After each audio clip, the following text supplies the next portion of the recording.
Samedi dernier, j'étais tranquille en train de boire mon café, que je consulte mon courrier et je reçois ce mail. Sur le coup, j'ai cru que c'était dans les spams, j'ai cru que c'était un spam, et là je vois le titre Ming Help Me. Ou du coup, sur le coup, j'ai cru que c'était un truc de spam ou une attaque quoi. Donc par curiosité, j'ai ouvert Google Translate, traducteur espagnol, voilà, tac, on va faire l'échange. Donc là, je vais copier-coller le contenu. Et grosso modo, ça dit qu'en fait, il y a quelqu'un, et ça je ne savais pas, qui utilise mes propres binaires de Ming pour pouvoir maintenir ses paquets. Et le souci qu'il a eu justement, c'est qu'il n'arrivait pas à télécharger parce que j'avais supprimé mes binaires. Donc ce que j'ai fait, c'est que je lui ai gentiment répondu. Voilà, là on a eu un échange pendant quelques jours, là, ces 2-3 derniers jours. Voilà, donc là je lui ai envoyé le lien, j'ai remis le lien sur mon site. Voilà. Je le remets à nouveau sur mon site. Et ensuite, il m'a dit, bah merci. Comme il comprend l'anglais, je lui ai aussi mis une partie en anglais et une partie en espagnol. Du coup, bah, ça m'a donné l'idée bah, de mettre à jour mes propres binaires, ma chaîne pour faire la cross-compilation. Donc là, du coup, j'ai ouvert un petit repo avec la compilation que moi j'utilise. Alors, moi, je fais de la cross-compilation, mais je la fais de manière, ce qu'on appelle la compilation croisée à la canadienne. Donc, en fait, le but c'est parce que vous savez, attendez, normalement, alors il va falloir une petite minute, je vais ouvrir une parenthèse là pour expliquer un peu ça. Alors normalement, vous avez le fameux triplet, parce que sinon je vais perdre des gens en route. Vous avez le build, le triplet, le build, le host et la target. Normalement, quand on fait de la compilation croisée, généralement, le build est égal au host. Donc ça signifie que le build, c'est sur où on va créer le compilateur, et le host, c'est où le compilateur va tourner. Et quand vous avez le cas euh, différent, donc en fait, le build, c'est la machine sur laquelle vous allez créer le compilateur. Le host, c'est la machine sur laquelle, l'architecture sur laquelle le compilateur va tourner. Et la target, c'est la cible, c'est-à-dire les binaires générés vont tourner sur cette machine-là. Donc en fait, ça fait trois machines, on va dire. Donc du coup, quand on a les trois cas où on a le build différent du host, différent de la target, c'est ce qu'on appelle la compilation croisée à la canadienne. C'est quasiment l'avant-dernier niveau de la cross-compilation. Donc du coup, ben, là j'ai ouvert mes trucs, hein. Donc dans les sources, j'ai déjà préparé BinUtils qui permet justement d'avoir l'éditeur de liens, LD, AS, l'inspecteur d'objets, etc., etc. Et j'ai aussi fourni GCC. Il faut savoir que BinUtils 2.38 et GCC 11, ils sont tout à fait compatibles. J'ai aussi proposé ma propre version de Ming, W. MinW pour tout ce qui est le host et PKGconf. Donc en fait, ça va fournir une toolchain classique, mais elle a compilée à la canadienne. Donc là, bah, comme prévu, hein, moi c'est la toolchain que j'utilise pour builder Wine, pour mes deux shrews 32 bits et 64 bits. Donc là, comme je préviens, c'est la version, c'est patché. Moi, je sais toujours comment l'utiliser. Ben, tout ce qu'il y a à faire, c'est faire copier-coller. Et comme je précise bien, normalement, ça va être créé dans un shroot et après, ça va le rendre portable.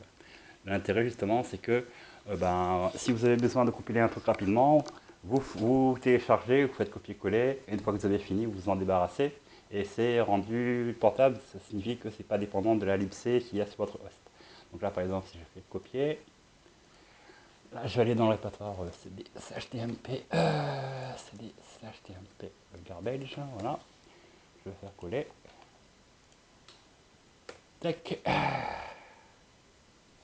j'entends mon mot de passe. Donc là, du coup, il va le décompresser. Il va le mettre dans CHOPT et ce répertoire. Donc là, j'utilisais la commande LD pour vous montrer justement que là, c'est. Voilà, ardoise MLGW, voilà, le répertoire bin. Je vais lancer LDD, pas de pied sur l'S. LDD, justement, c'est la commande qui vous permet de voir les dépendances. Et donc là, comme vous pouvez le voir, il n'y a pas. C'est pas. Tac, je vais sortir. Ce n'est pas exécutable. Voilà, donc tous les trucs sont compilés de manière statique. Donc là, si j'enlève l'S, voilà. Tous les binaires qui sont à l'intérieur, c'est des binaires statiques. Donc en fait, c'est un truc qui est portable en fait. Donc du coup, ça dépend pas de la version libc. J'ai pris le shroot 1804 parce qu'il y a une libc très ancienne, donc ça le rend transportable. Une fois que vous avez fini, tout ce que vous avez à faire, c'est faire rm, Voilà, hein, rm-rf, slash opt, redrose. Voilà. Et de vous en débarrasser. Je vais faire en sudo. Voilà, une fois que vous avez fini, ben, comme ça rentre pas en conflit avec votre propre système. Oui, voilà. Et en plus, donc moi, comme ma cible, c'est donc je disais que je dis justement le fameux triplet. Tac tac, on a build, on a le build, on a host et target. Comme les trois sont différents, comme moi, la machine sur laquelle je suis en train de faire la démo, c'est justement ma cible. Et à savoir que c'est un 4 sèche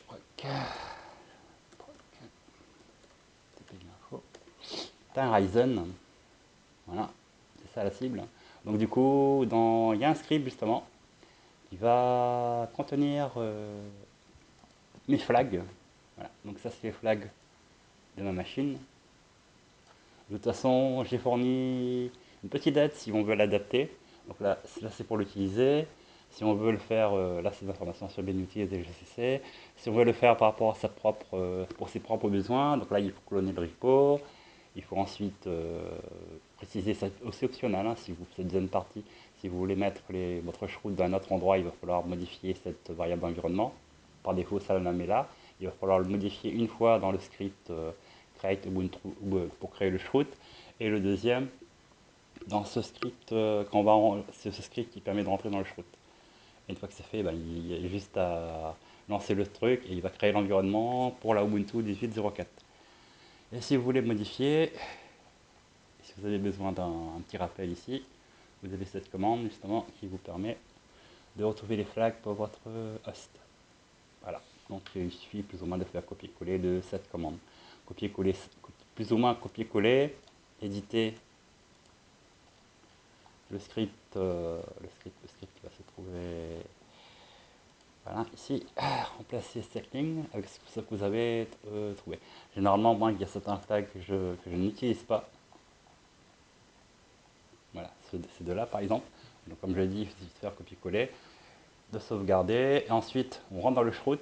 Et après, tout ce qu'il y a à faire, c'est avant de rentrer dans le shroud, il y a le répertoire source à copier, le script à copier. On rentre dans le shroud, on rend le script exécutable et on l'exécute. Et une fois que c'est terminé, bah, tout ce qu'on a à faire, c'est faire la compression. Voilà. Donc, bah, pour ceux que ça intéresserait de voir de près à quoi ça ressemble la cross-compilation canadienne, ça va être ici. Voilà, donc là c'est les flags. BNutil, il y a déjà les MPFR, les packages de près. GCC est fourni avec. Alors je ne suis pas l'auteur original de ce script, mais je l'ai adapté à mes propres besoins, je l'ai enrichi. Donc voilà, donc ça c'est bon, ça ces différentes étapes qu'on est habitué à faire de la cross-compilation. Voilà, voilà. Et en plus dans cette partie-là, j'ai aussi ajouté le paquet amming-w pkg config que j'ajoute aussi pour configure. Je fournis aussi CMake et Wine. Voilà. Pour enrichir le. Donc du coup ça fait une chaîne qui peut être réutilisée pour compiler d'autres packages simples, par exemple comme zlib ou zip2, etc. etc. Voilà, voilà. Donc là-bas je vais répondre à cette personne que s'il veut des touchaines beaucoup plus fraîches, ben, il va pouvoir utiliser ce repo. Voilà, voilà. Merci de votre attention. Bonjour chez vous.